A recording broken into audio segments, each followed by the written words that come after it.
Hello everyone. अभी तक हम अपने सॉलिडिटी के लर्निंग सेशन में फंक्शंस तक के टॉपिक कवर अप कर चुके हैं, चैप्टर नंबर 15 तक। आज हम स्टार्ट करेंगे चैप्टर नंबर 16, सॉलिडिटी के कॉन्ट्रैक्ट्स के बारे में। वैसे तो पिछले सारे लेक्चर्स में मैं कॉन्ट्रैक्ट्स के बारे में आप सबके साथ डिस्कस करता ही रहा हूँ, और हर प्रोग्राम में हमें कॉन्ट्रैक्ट बनाने की ज़रूरत थी, क्योंकि उसी कॉन्ट्रैक्ट का ब्लॉकचेन में ब्लॉक डेवलप होता है और तभी हम उसकी फंक्शनैलिटी को यूज़ कर पाते हैं। बट आज इसके बारे में थोड़ा सा और समझते हैं। हमने पढ़ा हुआ है procedural oriented programming, object oriented programming, और अब हम समझ रहे हैं block oriented programming. Procedural oriented programming को हम पीओपी भी कहते थे, ऑब्जेक्ट ओरिएंटेड प्रोग्रामिंग को ओपीपी, और ब्लॉक ओरिएंटेड प्रोग्रामिंग को कहा जाएगा बीओपी। प्रोसीजरल ओरिएंटेड प्रोग्रामिंग में केवल फंक्शंस का यूज़ किया जाता था, तभी उसको प्रोसीजर ओरिएंटेड प्रोग्रामिंग कहते थे, क्योंकि वो प्रोसीजर्स के कॉलिंग स्टेटमेंट के बेसिस पे एग्जीक्यूट होते थे। ऑब्जेक्ट ओरिएंटेड प्रोग्रामिंग में हमने क्लासेस का यूज़ किया था, जो कि स्टेट और बिहेवियर मतलब फंक्शंस का कलेक्शन होता था। उनको रैप किया जाता था क्लासेस के थ्रू। एनकैप्सुलेट करने के लिए हम जो कीवर्ड का यूज़ करते थे वो होती थी क्लासेस। और जिन लैंग्वेजेस का यूज़ हमने किया है वो है C++ और जावा। और सेम पीओपी में जिस लैंग्वेज का यूज़ हमने मेनली सीखा है, यहाँ पे मैंने बहुत बेसिक लैंग्वेजेस के नेम लिखे हुए हैं। हमने सी लैंग्वेज लर्न किया था फॉर प्रोसीजरल ओरिएंटेड प्रोग्रामिंग, हमने C++ और जावा लर्न किया है फॉर ऑब्जेक्ट ओरिएंटेड प्रोग्रामिंग, और अब हमारे पास है सॉलिडिटी, जो कि है कॉन्ट्रैक्ट ओरिएंटेड प्रोग्रामिंग या ब्लॉक ओरिएंटेड प्रोग्रामिंग, जहाँ पर हम कॉन्ट्रैक्ट्स बनाएंगे जो कि स्टेट और बिहेवियर मतलब फंक्शंस का कलेक्शन होगा। जिस तरह से C++ में क्लासेस बनती थी, सॉलिडिटी में बनेंगे कॉन्ट्रैक्ट्स। सो एक तरफ आप थोड़ा सा रिजेंबल कर पाए होंगे कि जिस तरह से क्लास बनती थी with different states behaviour, with different accessibility mode, with inheritance, तो उसी तरह से कॉन्ट्रैक्ट्स वही रोल प्ले कर रहे हैं जो कि ऑब्जेक्ट ओरिएंटेड प्रोग्रामिंग में क्लासेस रोल प्ले करती थी। बस फ़र्क इतना है कि क्लासेस ऑब्जेक्ट ओरिएंटेड के लिए ऑब्जेक्ट्स बनाती थी, कॉन्ट्रैक्ट्स ब्लॉक ओरिएंटेड के लिए ब्लॉक्स क्रिएट करेगा फॉर ब्लॉकचेन। मोरलेस कंसेप्ट सेम है, बस थोड़ा बहुत प्रोग्रामिंग का डिफरेंस है। सो यहाँ पे जिस तरह से लिखा हुआ है, Solidity's code is encapsulated in contracts. So जो भी कोड है, जो भी फंक्शंस हैं, जो भी स्टेट्स हैं, जो भी बिहेवियर्स हैं, उनको बाइंड करने के लिए हम जिस प्रोग्रामिंग का यूज़ करेंगे वो है सॉलिडिटी, और उसको जनरेट करने के लिए जिस कंसेप्ट का हम यूज़ करेंगे वो होगा contracts. Which means a contract in solidity is a collection of code and data, that is state. So code मतलब आपका बिहेवियर, डेटा मतलब आपका storage, that resides in a specific address on a Ethereum blockchain। और ये specific address किसका होगा? एक block का होगा। उस ब्लॉक को बनाने के लिए हम क्या बनाएंगे? कॉन्ट्रैक्ट। और कॉन्ट्रैक्ट किस में बनाएंगे? सॉलिडिटी में। सो चलिए बिगिन करते हैं इसका प्रैक्टिकल इम्प्लीमेंटेशन। इसके लिए मैंने यहाँ पर पहले से एक वर्क स्पेस चैप्टर नंबर 16 के नाम से बनाया हुआ है, लेकिन आज मैंने कोई SOL फाइल, सॉलिडिटी फाइल नहीं बनाई है, वो हम इसी वीडियो के थ्रू इम्प्लीमेंट करेंगे। सो हमने अप्रोच किया कॉन्ट्रैक्ट्स में और क्लिक किया क्रिएट न्यू फाइल की तरफ, और यहाँ पे नाम दिया है my contract .sol। So SOL जो है वो है एक्सटेंशन आपके सॉलिडिटी फाइल का। सो हमारे पास जनरेट हो गया है माई कॉन्ट्रैक्ट। अब सॉलिडिटी में कॉन्ट्रैक्ट बनाने के लिए हमें 4 डिफरेंट सेक्शंस मिलते हैं। पहला पार्ट आता है प्रैग्मा। प्रैग्मा दरअसल बताएगा हमें कि हम सॉलिडिटी के किस कंपाइलर वर्जन का यूज़ करेंगे हमारे कोड को कंपाइल करने के लिए। So is a instruction to the computer और sorry compiler on how to treat the code। so pragma जो है वो एक इंस्ट्रक्शन होगा कंपाइलर को कि कैसे कोड को ट्रीट करना है। सो ओवर एंड ऑल ये बेसिकली वर्जन की बात करेगा कि हम किस वर्जन का इस्तेमाल कर रहे हैं, किस हायर वर्जन का इस्तेमाल कर रहे हैं या किस लोअर वर्जन का इस्तेमाल कर रहे हैं हमारे कोड को कंपाइल करने के लिए। सो प्रैग्मा एक स्टेटमेंट होगा जो कि हर प्रोग्राम में लिखा जाएगा। देन हम बनाएंगे कॉन्ट्रैक्ट जो कि होगा स्टेट और फंक्शन का कॉम्बिनेशन। सो सबसे पहला स्टेटमेंट जो यहाँ पर हम लिखेंगे वो है कमेंट, जो कि SPDX के रेफरेंस से इम्प्लीमेंट होगा। सेकेंड पार्ट का जो कि है प्रैग्मा। प्रैग्मा के बारे में, अब प्रैग्मा में हम लोग मेंशन करेंगे सॉलिडिटी के एक्सटेंशन का। सो अगर हम किसी एग्जिस्टिंग SOL फाइल की तरफ देखें तो वहाँ पे लिखा गया है कि जो लाइसेंसिंग फाइल यूज़ की जाएगी कंपाइलर वर्जन वो बड़ा या बराबर होना चाहिए वर्जन 8.20 के, या छोटा हो सकता है वर्जन 0.01 के। सो अगर हम सॉलिडिटी फाइल की तरफ, कंपाइलर फाइल की तरफ देखें, सो हमारे पास जो वर्जन है वो है 0.8.2 और जो लेटेस्ट वर्जन है वो है 0.8.18। सो उस तरह से ये जो रेंज है वो हमें मेंशन करनी होगी आपके प्रैग्मा की तरफ। सो प्रैग्मा वाली स्टेटमेंट को अब कंप्लीट करते हैं। सो हमने यहाँ पे मेंशन किया कि सॉलिडिटी कंपाइलर जो हमारे पास अवेलेबल होगा वो बड़ा या बराबर होना चाहिए 0.8.2 से, और वो लेस हो सकता है 0.9.0 से, एंड सेमीकोलन से टर्मिनेट करेंगे। सो हर सॉलिडिटी के SOL फाइल में ये दो स्टेटमेंट हम मैंडेटली लिखेंगे। एक है लाइसेंसिंग का आइडेंटिफायर का कमेंट लाइन, और दूसरा है प्रैग्मा सॉलिडिटी के कंपाइलर का वर्जन नंबर, जिस वर्जन नंबर या वर्जन रेंज का यूज़ आपका SOL फाइल करेगा प्रोग्राम को कंपाइल करने के लिए। इसके बाद हम बनाएंगे हमारा कॉन्ट्रैक्ट। कॉन्ट्रैक्ट बनाने के लिए हमारे पास रहेगा कॉन्ट्रैक्ट स्टेटमेंट और कॉन्ट्रैक्ट का नाम। सो हम पहले कॉन्ट्रैक्ट का नाम मोस्टली वही रखते हैं जो हमारी SOL फाइल का होता है। सो माय कॉन्ट्रैक्ट के नाम से हमने बना लिया अपना कॉन्ट्रैक्ट, और अभी ये पूरी तरह से ब्लैंक है। कॉन्ट्रैक्ट के अंदर आएंगी दो चीज़ें।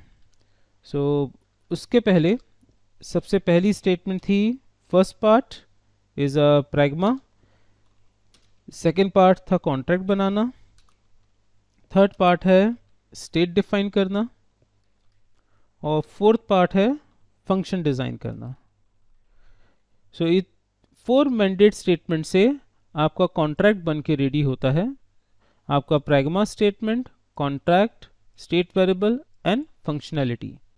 सो आपके पास अवेलेबल हो गया प्रैग्मा स्टेटमेंट, आपके पास अवेलेबल हो गया contract, state and function. State का मतलब होता है स्टोरेज, जो भी स्टोरेज आप अपने कॉन्ट्रैक्ट के लिए बनाएंगे। सो हमने स्टोरेज के लिए बनाया एक अनसाइन इंटीजर, या हम यहाँ पे एक छोटी सी फंक्शनैलिटी को परफॉर्म करते हैं। सो हमने बनाया है digit1, सेकेंड अनसाइन इंटीजर digit2, और नेक्स्ट अनसाइन इंटीजर रिजल्ट। जो भी अनसाइन इंटीजर यहाँ पे, या जो भी स्ट्रिंग वेरिएबल या जो भी डेटा टाइप आप यूज़ करेंगे, यूज़ करने के बाद अगर आपने एक्सेस स्पेसिफायर का यूज़ नहीं किया है, अगर आपने इसके एक्सेस मोड को मेंशन नहीं किया है, तो बाय डिफ़ॉल्ट इनका एक्सेस मोड जो होता है वो होता है इंटरनल। जो भी एक्सेस मोड यहाँ पे यूज़ किया जाता है वो एक्सेस मोड यूज़ किया जाता है internal access mode. Internal access mode मतलब जो इनहेरिटेंस के वक्त आपके डिराइव्ड क्लास के थ्रू एक्सेसिबल होगा। लेकिन अगर आप चाहते हो कि आपका कॉन्ट्रैक्ट का स्टेट सिर्फ कॉन्ट्रैक्ट लेवल पे ही रहे, तब आपको एक्सप्लिसिटली मेंशन करना होगा प्राइवेट, अदरवाइज ये होता है इंटरनल। सो इंटरनल लिखने की ज़रूरत नहीं है, बाय डिफ़ॉल्ट वो इंटरनल ही होगा। या आप चाहें तो इसको बना सकते हैं पब्लिक, जो कि आउटसाइड कॉन्ट्रैक्ट भी अवेलेबल होगा। सो ये कुछ इनके एक्सेस मोड्स अवेलेबल होंगे स्टेट्स के, प्राइवेट, इंटरनल, पब्लिक। अभी फ़िलहाल मैं digit1 और digit2 को रख रहा हूँ प्राइवेट। जो कि केवल स्टेट के अंदर रहेंगे, और मैंने अपने रिजल्ट को रखा है पब्लिक। 3 स्टेट्स हमने डिक्लेयर किए हैं यहाँ पर। फंक्शंस की बात करें तो फंक्शंस में आते हैं हमारे पास सेटर्स, गेटर्स फंक्शन और म्यूटेटर फंक्शंस। सो हमने यहाँ पर डिज़ाइन किया अपने सबसे पहला फंक्शन, और फंक्शंस की सिंटैक्स और सिमेंटिक्स के लिए आप चैप्टर नंबर 15 के वीडियो को देख सकते हैं। उसमें हमने काफ़ी डिटेल में सारे फंक्शंस के बारे में डिस्कशन किया है। अभी फ़िलहाल हम फंक्शन के सिंटैक्स की बात नहीं करेंगे, क्योंकि वो ऑलरेडी हमने अपने चैप्टर नंबर 15 पे काफ़ी डिस्कस किया है इसके बारे में। चैप्टर नंबर 15 के वीडियो पे काफ़ी इसकी इंफॉर्मेशन अवेलेबल है। अभी फ़िलहाल हम लोग अप्रोच करेंगे अपने फंक्शन की तरफ, और हम लोग फंक्शन बनाएंगे सेट डिजिट 1, और आर्ग्यूमेंट में यूज़ करेंगे अनसाइन इंटीजर,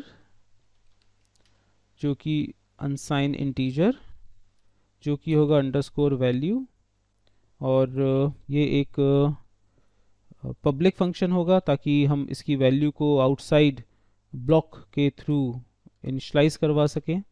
जो भी आर्ग्यूमेंट हम भेजेंगे वैल्यू, उसे हम डिजिट 1 पे इनिशलाइज कर देंगे, डिजिट 1 पे इनिशलाइज कर देंगे अंडरस्कोर वैल्यू। प्योर फंक्शन नहीं बना सकता क्योंकि ये स्टेट लेवल वेरिएबल का यूज़ कर रहा है, तो ये फंक्शन प्योर तो हो ही नहीं सकता।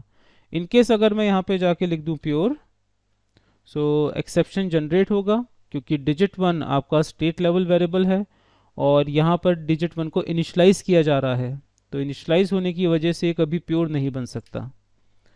इसी तरह से हम बनाएंगे सेकेंड फंक्शन सेट डिजिट 2, और डिजिट 2 भी एक अनसाइन इंटीजर वैल्यू रिसीव करेगा। ये भी एक पब्लिक फंक्शन होगा ताकि ब्लॉक के थ्रू इसे डिप्लॉय करके एक्सेस किया जा सके, एंड ये इनिशलाइज करेगा डिजिट 2 पे अंडरस्कोर वैल्यू को। जब भी हम कोई फंक्शन बना के कंप्लीट करते हैं, सो रिमिक्स उसका गैस फीस हमें उसी वक्त प्रॉम्प्ट कर देता है कि कितना गैस फीस काउंट होगा। ये डिफ़ॉल्ट गैस फीस अवेलेबल होता है, डिपेंड कि आप कितने स्टोरेज एरिया को यूज़ कर रहे हैं अपने प्रोग्रामिंग स्टेटमेंट के लिए, और वैल्यू पे भी फिर डिपेंड करेगा। अनसाइन इंटीजर का वैल्यू फिक्स है, इसलिए गैस फीस मोर और लेस सेम रहती है। अब हमने यहाँ पर बनाया हमारा एक फाइनल फंक्शन जो कि होगा गेट एडिशन। बहुत ही बेसिक प्रोग्रामिंग का यूज़ करते हुए हम यहाँ पे, या फिर थोड़ा सा डिफरेंट करते हैं, गेट मैक्स वैल्यू, इन दोनों में से मैक्स कौन है। ये रिटर्न करेगा, रिटर्न्स एक अनसाइन इंटीजर जो कि रिप्रेजेंट करेगा कौन सी बड़ी वैल्यू है। दोनों वैल्यू सेम होंगी तो वो सेम वैल्यू ही रिटर्न कर देगा। एक अनसाइन इंटीजर हमने ले लिया है, और कर्ली ब्रैकेट। ये एक व्यू फंक्शन है, मतलब ये आउटपुट जनरेट करेगा, इसके थ्रू जनरेटेड आउटपुट स्क्रीन पर विजिबल होगा, तो हमने इसको एक व्यू फंक्शन बनाया है। और स्टेट हमारे पास हैं पब्लिक रिजल्ट। तो पहले मैंने सोचा था एडिशन का काम करवाऊंगा, तो इस वजह से मैंने रिजल्ट रखा था। क्योंकि हमने यहाँ पर मैक्स वैल जनरेट कर रहे हैं, तो इस रिजल्ट को भी मैं रीनेम कर रहा हूँ मैक्स वैल के नाम से, मैक्स वैल्यू। सो अब इस मैक्स वैल को हम करेंगे रिटर्न, सो रिटर्न मैक्स वैल। और मैक्स वैल को इनिशलाइज करने के लिए हम लगाएंगे एक छोटा सा if statement. If state level digit 1, if digit 1 is greater than digit 2, so of course digit 1 आपका max है, so max val equals to जो है वो digit 1 की वैल्यू से इनिशलाइज हो जाएगा। else if your digit 1 is less than digit 2, या वाइसे वर्सा पे आप कह सकते हैं if the digit 2 is greater than digit 1, then your max val is equals to digit 2. else if both values if both above conditions are failed, it means both values are same, so we are going to initialize max val either digit 1 or digit 2 because both values are same is digit 1, क्योंकि दोनों values same ही हैं। So here we have return return statement Maxwell. यहाँ पर एक exception show कर रहा है, चेक करते हैं क्या है। So syntax error, no visibility specifier. Okay, I forget to write public here. So हमारा जो गेट मैक्स व्यू है उसकी विजिबिलिटी नहीं पता चल पा रही थी कि वो पब्लिक है, प्राइवेट है, इंटरनल है कि एक्सटर्नल है। सो हमने यहाँ पे दे दिया है इसका एक्सेस स्पेसिफायर पब्लिक।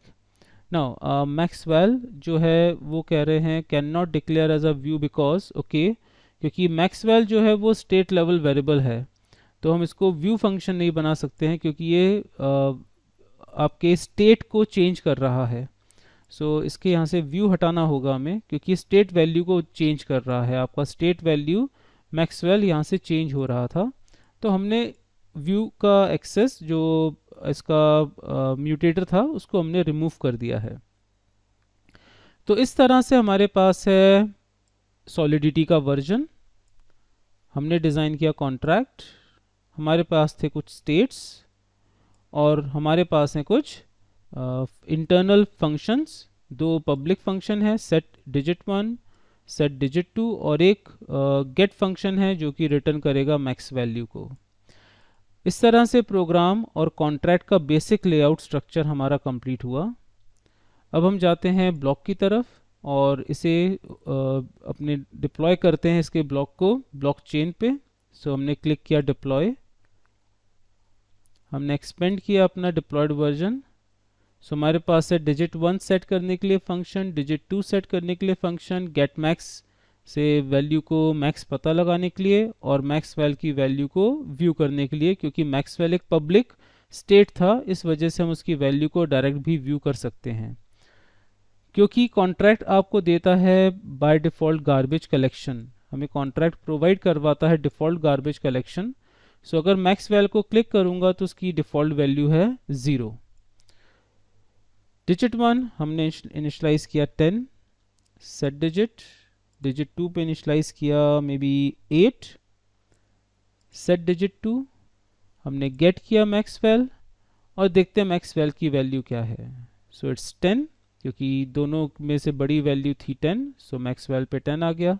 हमने डिजिट 2 की वैल्यू को कर दिया 15, सेट, फिर कैलकुलेट किया गेट मैक्स वैल्यू, क्लिक्ड और मैक्सवेल की वैल्यू को व्यू करने के लिए हमने क्लिक किया मैक्सवेल पर। सो स्टिल 10, जबकि हम डिजिट 1 डिजिट 2 की वैल्यू को चेंज कर चुके हैं। सो सेट डिजिट 2 सक्सेस रहा था, गेट मैक्स सक्सेस रहा था, get max val still 10। So digit 1 is greater than digit 2 proper रहा, max val equals to digit 1। Okay, digit 2 is greater than, if digit 2 is greater than, यहाँ पे एक लॉजिकल एरर है। If digit 2 is greater than digit 1 तो digit 2 initialise करे, तो यहाँ पर एक लॉजिकल एरर पे हमारा कॉन्ट्रैक्ट फंस गया था।